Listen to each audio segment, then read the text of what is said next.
Welcome students, आप सभी का एक बार फिर से स्वागत है अपनी इस ऑनलाइन क्लास में। लास्ट क्लास में अपनी बात की थी परिनलिका की, और इसी कड़ी में आज अपनी बात करने वाले हैं कि धारावाही परिनलिका और छड़ चुंबक में क्या समानता होगी, क्या उनमें भिन्नता होगी। यानी कि छड़ चुंबक में अपने को आज तुलना करनी है, किसके साथ? छड़ चुंबक और धारावाही परिनलिका में तुलना हमें करनी है। तो सबसे पहली बात तो ये कि जो धारावाही परिनलिका होती है वो छड़ चुंबक की भांति व्यवहार करती भी है और नहीं भी करती है। तो सबसे पहले अपने ये देखेंगे कि छड़ चुंबक जो धारावाही परिनलिका है, जिसमें धारा प्रवाहित हो रही है जिस परिनलिका में, उसका व्यवहार कैसा होगा। यदि वो छड़ चुंबक के साथ समानता दर्शाती है तो वो कौन कौन से रूल हैं, पॉइंट हैं जो इनके तुल्य समान होंगे, और ये असमानता दर्शाती है तो वो कौन कौन से पॉइंट हैं जो ये सिद्ध करते हैं कि दोनों में असमानता होगी। तो आज अपने इस मैटर पे आज बात करने वाले हैं। एक्चुअल में होता क्या है कि यदि सबसे पहले अपने बात करें इनकी समानता की, कि छड़ चुंबक और धारावाही परिनलिका में समानता क्या होगी, तो एक्चुअल में यदि मैं बात करूं एक धारावाही परिनलिका की जो कि इस प्रकार है, ऐसा एक सिस्टम तैयार हो गया। ये एक धारावाही परिनलिका हो गई जिसमें अपन ने आई मान की धारा प्रवाहित कर ली। ओके, इस धारावाही परिनलिका में जब भी हम धारा प्रवाहित करेंगे तो हमने ये देखा है कि परिनलिका के बाहर चुंबकीय क्षेत्र 0 और परिनलिका के अंदर चुंबकीय क्षेत्र B का मान क्या होगा? एक समान होगा। और चुंबकीय क्षेत्र होगा कितना? वो होगा म्यू नोट Ni, जो कि कल हमने ज्ञात किया था। म्यू नोट स्मॉल Ni। एन स्मॉल क्या है? एकांक लंबाई में फेरों की संख्या है, और यदि इसको ढंग से रिप्रेजेंट करें तो कैपिटल Ni बटे में L अपने मान प्राप्त होता है।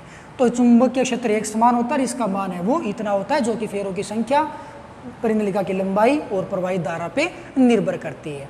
अब यहाँ पे एक्चुअल में क्या होता है कि जब भी परिनलिका में धारा प्रवाहित की जाती है तो परिनलिका के दो सिरे बनते हैं।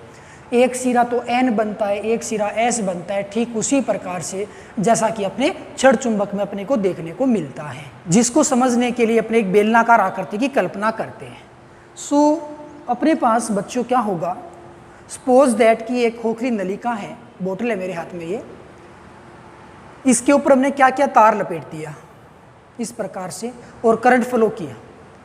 तो तार लपेटे हैं, करंट फ्लो करवाएंगे। सपोज दैट करंट फ्लो इस प्रकार से हो रहा है, ये धारा प्रवाह की दिशा है। तो इस परिनलिका के दोनों सिरों को, कौन सा सिरा? एक ये सिरा और एक ये सिरा, बारी बारी से आप ऐसे देखोगे, एक बार फिर इधर से देखोगे, तो बारी बारी से जब दोनों सिरों को देखा जाएगा तो उसमें धारा की जो दिशा होगी वो आपको एक बार तो कुछ ऐसी नजर आएगी। कैसी? इस प्रकार की नजर आएगी, जिसको आप एंटी क्लॉकवाइज बोलने वाले हो। और इस एंटी क्लॉकवाइज को बच्चों आप एन नाम दे सकते हो। अगली बार आपको धारा है वो क्लॉकवाइज, दूसरे सिरे पे जाओगे ना तो धारा आपको क्लॉकवाइज नजर आएगी, तो बच्चों उसको आप एस नाम दे सकते हो। यानी कि धारा की दिशा के आधार पे आप इसके दो सिरे डिफाइन करोगे, एन और एस। ठीक है, तो देखते हैं कि एन सिरा कौन सा बनेगा और एस सिरा कौन सा बनेगा। एक्चुअली मैंने क्या किया, धारा प्रवाहित की हमने इस प्रकार से, करंट फ्लो हो रहा है। जरा आप इस सिरे को देखिएगा, ऐसे यदि अपने धारा प्रवाहित कर दी है तो इन दोनों में से कौन सा सिस्टम आपको नजर आ रहा है? धारा आपको या तो ऐसे नजर आएगी 1 नंबर पोजीशन, या फिर आपको इस प्रकार से 2 नंबर पोजीशन करंट फ्लो नजर आएगा। देखना यह है कि करंट फ्लो कौन सा नजर आता है, किस दिशा में आपको नजर आता है। यदि मैं ऐसा बोल दूं कि धारा इस प्रकार से फ्लो हो रही है, तो आप जब मैच करोगे तो 1 नंबर पॉइंट की धारा आपको दिखाई देगी। ये धारा 1 नंबर पॉइंट की धारा आपको दिखाई दे रही है, नो डाउट। तो भाई 1 नंबर पॉइंट है वो एन की भांति रिप्रेजेंट हो रहा है, यानी कि ये जो सिरा होगा धारावाही परिनलिका का वो एन की भांति व्यवहार करेगा। किसकी भांति व्यवहार करेगा? एन सिरे की बात। जैसे कि चुंबक में एन और एस होते हैं, ठीक उसी प्रकार से धारावाही परिनलिका में भी एन और एस होते हैं। और एक बात मैं और बता दूं कि धारावाही परिनलिका के जो ध्रुव होते हैं, जिन्हें अपने एन और एस को ध्रुव बोलते हैं, वो अस्थायी होते हैं। अस्थायी का मतलब क्या हो गया? अस्थायी का मतलब बच्चों ये हो गया कि जब तक परिनलिका में धारा प्रवाहित होती रहेगी तब तक आप करंट की डायरेक्शन देख पाओगे, ये एन और एस बनते रहेंगे। जैसे ही इसमें करंट फ्लो जीरो कर दिया हमने, उस केस में क्या हो जाएगा, धारा प्रवाह बंद हो जाएगा और एन और एस नहीं बनेंगे, यानी कि एन और एस भी गायब हो जाएंगे। यानी कि एन और एस हैं वो अस्थायी हैं, वो तब तक ही मौजूद है जब तक उस परिनलिका में या परिनलिका के ऊपर लिपटे तारों में धारा प्रवाहित हो रही है। यानी कि जो ध्रुव बनते हैं वो अस्थायी बनते हैं। ओके, तो हमने क्या देखा कि ऐसे धारा प्रवाहित की ना, तो ये अपनी ओर का जो सिरा है ना वो एन की भांति व्यवहार करने लगा। चलो मैं इसको ऐसे रोटेशन में लगता हूँ और अब दूसरे सिरे को अपने देखना शुरू करते हैं। तो कुल मिलाकर के दूसरे सिरे को जब आप देखोगे, अब आपको धारा किस प्रकार से नजर आएगी बच्चों, पॉइंट नंबर 2 के अनुसार नजर आएगी। अब देख सकते हो, आप मिलान कर सकते हो कि ये पॉइंट नंबर 2 के अकॉर्डिंग है। अब पॉइंट नंबर 2 यानी कि क्लॉकवाइज है धारा, इसके अकॉर्डिंग है, और ये पॉइंट नंबर 2 किसको रिप्रेजेंट कर रहा है, एस को रिप्रेजेंट कर रहा है। तो कुल मिलाकर के बात ये हो गई कि इसका जो दूसरा सिरा होगा वो किसकी भांति व्यवहार करेगा, एस की भांति व्यवहार करेगा, और ये सिरा बन जाएगा क्या, एस। तो कुल मिलाकर के बात ये हो जाती है कि धारावाही परिनलिका में 2 सिरे एन और एस होते हैं। जिस सिरे को देखने पर एंटी क्लॉकवाइज को बोलते हैं बच्चों वामावृत। जिस सिरे को देखने पर धारा वामावृत दिशा में प्रवाहित होती हुई प्रतीत होती है वो सिरा परिनलिका का एन सिरा बनता है, और जिस भाग को देखने पर धारा हमें दक्षिणावृत नजर आती है वो सिरा हमें कैसा मिलेगा, एस सिरा मिलेगा। तो ये धारावाही परिनलिका की बहुत बड़ी खूबी हो गई है। ओके, अब अपने बात करते हैं कि समानता क्या हो जाती है। चलो भाई, साथ में एक बात और कर लें कि अब जैसे अपने पास ये एक धारावाही परिनलिका है जिसमें हमने देखा कि एन और एस सिरे बन गए, इसके पास में अपने एक और धारावाही परिनलिका इस प्रकार से लगा दें तो जाहिर सी बात है कि उसके अंदर भी 2 सिरे होंगे, एक एन होगा और एक एस होगा, और वो डिपेंड करता है कि धारा आपने किस दिशा में प्रवाहित की है, उसी के अकॉर्डिंग उसके सिरे बनते जाते हैं। तो यदि हम इन दोनों धारावाही परिनलिकाओं को एक साथ लटकाएं, बिल्कुल साथ साथ में उसको हैंग्ड करें, लटकाएं साथ साथ में, तो इनके समान जो ध्रुव होते हैं वो एक दूसरे को प्रतिकर्षित करते हैं, उनमें रिपल्शन होता है। जबकि विपरीत क्रम के जो ध्रुव होते हैं, जैसे कि यहाँ पे यदि एन एन है तो ये दोनों प्रतिकर्षित होंगे, और यहाँ पे यदि आप एस सिरा बना देते हो या एस सिरा यहाँ पे लेके आते हो तो ये दोनों विपरीत प्रकृति के जो ध्रुव होते हैं वो एक दूसरे को आकर्षित करते, अट्रैक्शन में आते हैं। तो इनके मध्य भी रिपल्सन और अट्रैक्शन होता है। तो समानता की यदि मैं बात करूँ तो समानता का अपने पहला पॉइंट बच्चों ये आएगा कि जैसा कि छड़ चुंबक में 2 ध्रुव एन और एस होते हैं, ठीक उसी प्रकार से अपने पास धारावाही परिनलिका के अंदर भी 2 ध्रुव एन और एस होते हैं। तो पहली समानता क्या हो जाएगी, धारावाही परिनलिका में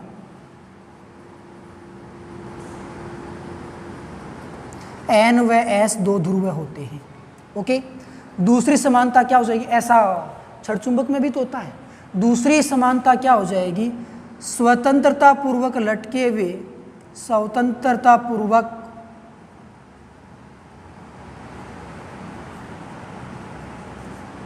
लटकी परिनलिकाएं, धारावाही परिनलिकाएं कह सकते हैं, आकर्षित व प्रतिकर्षित करती है एक दूसरे को, आकर्षित व प्रतिकर्षित एक दूसरे को करती है। तो ये इसकी मोस्टली 2 संभावनाएं हो गई।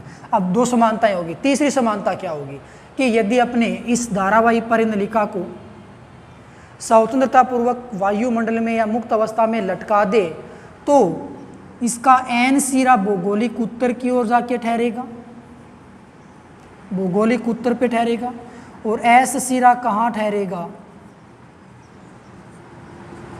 भौगोलिक दक्षिण पे जाके ठहरेगा। ओके, ये तीसरा पॉइंट हो गया। जैसा कि अपने देखो फिर ये क्या काम आएगा, ये एक प्रकार से फिर दिक् सूचक की भांति व्यवहार करने लगता है, यानी कि ये दिशा निर्देशन का कार्य करने लगता है, दिशा निर्देशन का कार्य करता है। ओके, नेक्स्ट अपने बात करें कि चौथा पॉइंट इसके लिए क्या बनेगा, यदि कंपास को, किसको, कंपास को आप इस धारावाही परिनलिका के निकट लेके आते हो तो कंपास में जो सुई होती है वो क्या हो जाती है, विक्षेपित हो जाती है।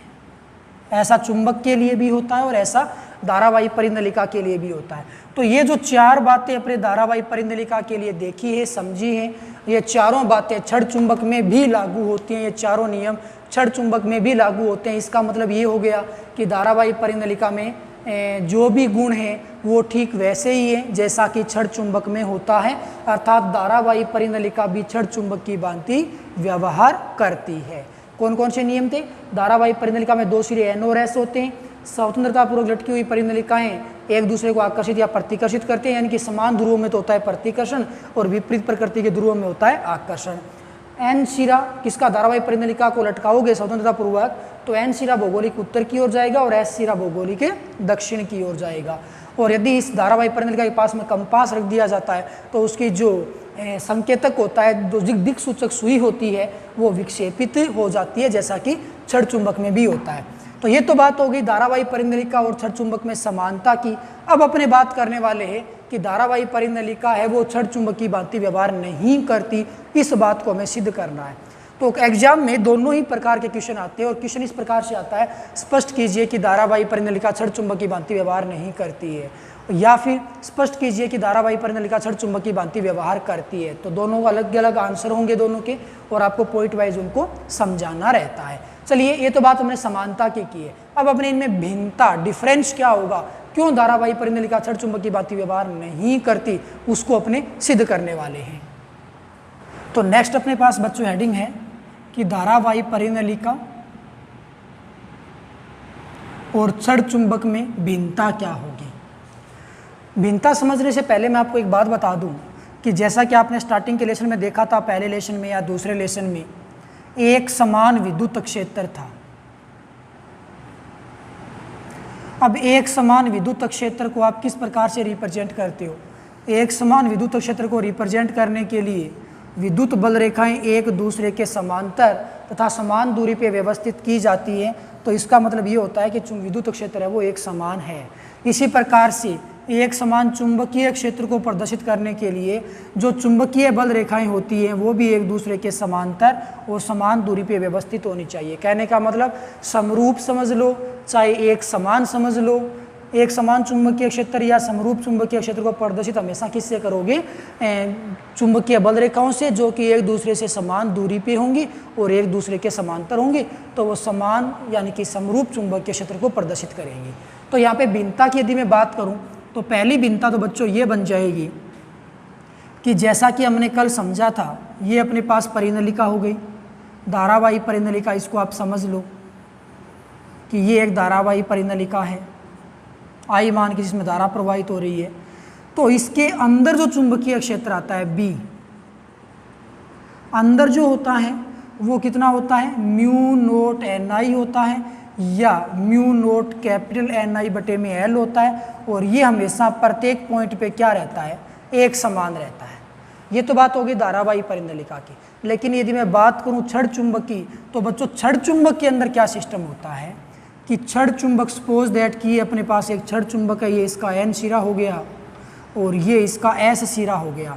तो क्षण चुंबक का यदि आपने कभी देखा होगा तो उसमें आपने ये जरूर नोट किया होगा कि कोई भी जो लोहे की वस्तु होती है वो क्षण चुंबक के किनारों पे आके चिपकती है। यदि आप उसको बीच में चिपकाने की कोशिश करते हो तो भी वो भाग के किनारों पे जाती है। क्यों? क्योंकि इसके किनारों पे चुंबकत्व ज़्यादा होता है, यानी कि चुंबक का जो गुण होता है वो ज़्यादा, इसकी प्रबलता ज़्यादा कहाँ होती है? क्षण चुंबक के किनारों पे होती है, वहाँ पे उसका चुंबकत्व ज़्यादा रहता है। इसका मतलब ये हो गया कि बीच में चुंबकत्व है वो कम हो जाएगा, किनारों पे ज़्यादा हो जाएगा। इसका मतलब है कि क्षण चुंबक के अंदर जो चुंबकीय क्षेत्र होता है बच्चों वो असमान होता है, इक्वल नहीं होता। तो पहली भिन्नता तो ये हो जाएगी कि धारावाही परिनलिका के अंदर धारावाही परिनलिका के अंदर चुंबकीय क्षेत्र का मान एक समान होता है, परंतु क्षण चुंबक के अंदर चुंबकीय क्षेत्र का मान भिन्न भिन्न होता है। क्षण चुंबक के लिए किनारों पे चुंबकीय क्षेत्र सबसे ज़्यादा, जबकि मध्य में सबसे कम रहता है। ये तो हो गया फर्स्ट पॉइंट जो ये रिप्रेजेंट करता है कि दोनों एक समान नहीं है। सेकंड पॉइंट की यदि मैं बात करूं तो परिनलिका के बाहर चुंबकीय क्षेत्र 0 होगा।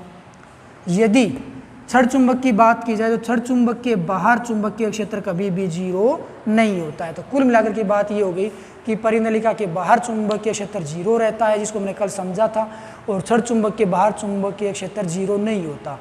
तो ये दो ऐसे पॉइंट है जिनसे ये सिद्ध हो जाएगा कि परिनलिका जो धारावाही परिनलिका है वो छड़ चुंबक की भांति व्यवहार नहीं करेगी। तो पहले तो क्या हो जाएगी कि भाई छड़ चुंबक के अंदर है जो भी चुंबकीय क्षेत्र है वो एक समान होगा, और इसके लिए फिर चुंबकीय क्षेत्र को रिप्रेजेंट कैसे करते हो, फिर एक समान चुंबकीय क्षेत्र को रिप्रेजेंट करने के लिए चुंबकीय बल रेखाएं एक दूसरे के समांतर और समान दूरी पे होती है। तो छड़ चुंबक में चुंबकीय बल रेखाएं कैसी होती है बच्चों? छड़ चुंबक में जो चुंबकीय बल रेखाएं होती है वो वक्राकार होती है। कैसी होती है? वक्राकार होती है, मुड़ी हुई होती है। क्यों?